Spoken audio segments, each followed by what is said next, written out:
Welcome to Rewire Your Mind. Today we're diving into powerful insights on mindset, life strategies, and the psychology. And to walk you through it, here's my friend. Over to you.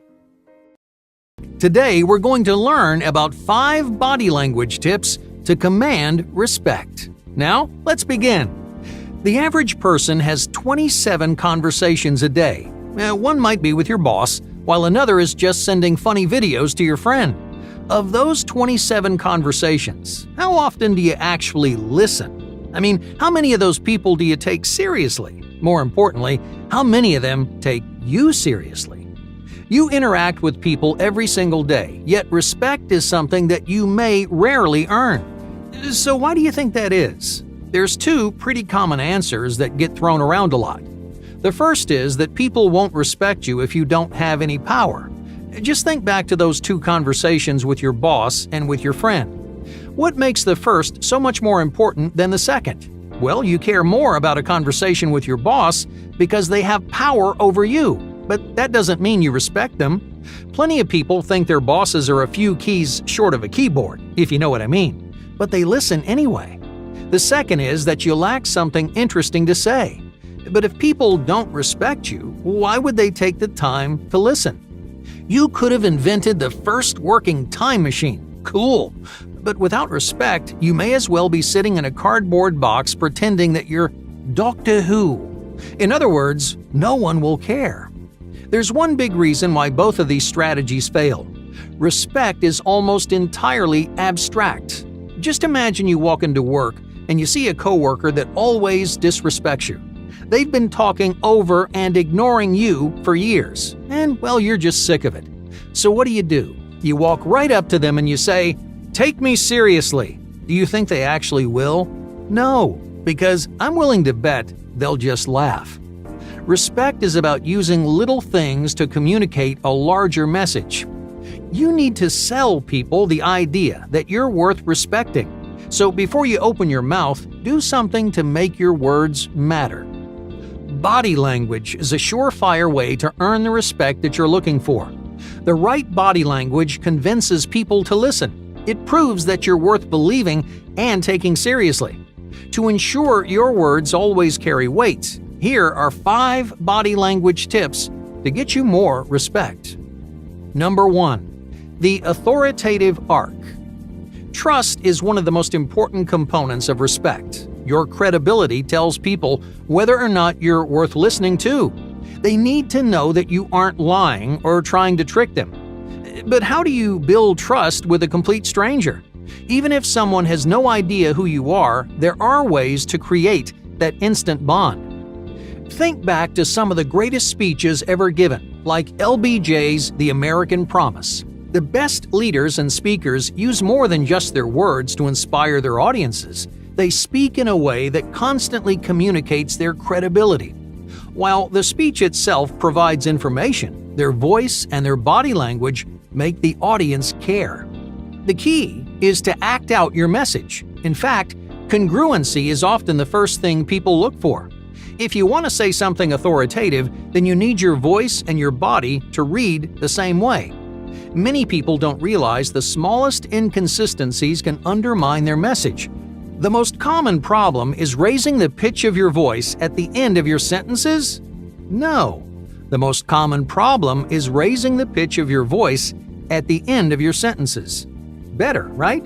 Normally, you raise your pitch to end a question or show uncertainty. Now, that slight vocal change tells people that you don't know what you're talking about. Even if you say something amazing, it can completely lose its impact. And to make matters worse, people see this pitch change as a sign of insecurity. It shows them that you need validation. Instead, communicate confidence and passion by using the authoritative arc. Just start at your normal pitch, get higher in the middle, and end the sentence where you started. This slight change transforms the way you speak. It gives you tonal consistency, which shows people they can trust you. Number 2. Destroy barriers. What if I told you that your coffee may be keeping you from getting respect? Or at the very least, hurting your chances? Any object that separates two people during a conversation is called a barrier. So whether you're sitting behind your desk or holding a hot cup of joe, barriers divide your personal space from someone else's. They're great if you want to feel safe or comfortable, but if your goal is to earn respect, then barriers make interactions feel impersonal. Here's the interesting thing about barriers. You usually don't realize that they're actually there until they aren't. We unconsciously hide behind barriers all the time. Even when we're talking to friends, we create these subtle boundaries to protect ourselves. You should actively tear down any and all barriers at the start of a conversation. If you're sitting at a table, then move to the other side. If you're holding your coffee, set it down and out of the way. Yeah, it may sound insignificant, but people will immediately notice the difference. You'll seem more confident, while your words have a more personal impact. They'll feel compelled to take you seriously because you're showing them how invested you are in the conversation. Number 3. Implicit impressions. A first impression starts before you ever open your mouth. You can easily ruin your chances of getting a job or building a friendship without saying a word. Many people decide in the first few seconds if they're going to respect you or not. It isn't the most effective strategy, but that's just how our brain works. Let's say you get hired to work at a small startup. You're the company's first outside hire, so you're understandably a little bit nervous. How can you alter your body language to get their respect right off the bat? Well, the obvious answer is to dress nice and stay clean. If you didn't already know, walking into work with a coffee stain on your shirt's a really bad idea. Remember, these people don't know you. They won't cut you any slack, so every mistake counts. Okay, what about more subtle types of body language? The way you stand is a big deal, especially if you're stepping into a leadership position. You need to straighten your back, uncross your arms, and widen your stance. If it helps, pretend you're walking into a room full of bears. Yeah, bears, When you don't make yourself big, they'll eat you for dinner. Finally, pay attention to your expression. When meeting new people, your own face may be the last thing on your mind, but it's the first thing on theirs. For example, if you want to be approachable, you need to smile. Just don't give a big toothy smile like you're having your picture taken, okay? You want to show that you're friendly and welcoming, not a serial killer.